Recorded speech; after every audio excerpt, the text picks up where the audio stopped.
ganze Weg hier hoch ist alles sehr schön rollstuhlgänglich. Also da kann man wirklich gemütlich hochfahren oder man kann die Treppe hochlaufen.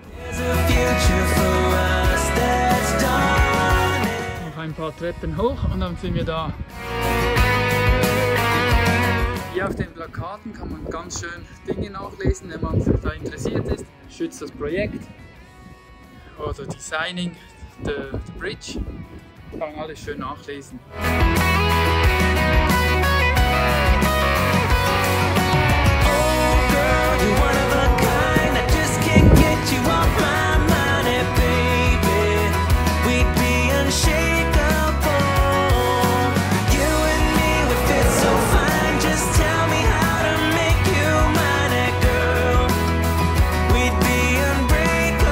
Ist ein schöner Staudamm.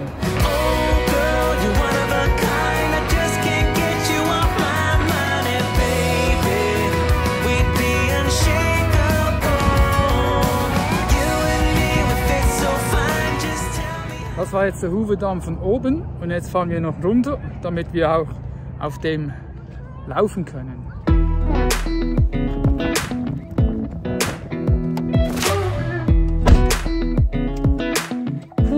Super warm. Ist der Motor ein bisschen ab, Klimaanlage läuft nicht für eine Weilchen, dann der Wagen ist schon super heiß und es ist nicht mal April, aber ich beklage mich nicht, es ist nur zu eurer Information, weil ich liebe Hitze.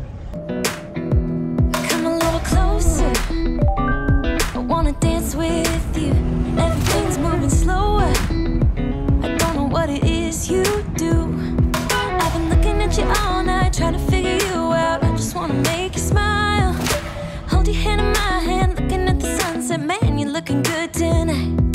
I wanna kiss you before the sun goes down. It's what you do.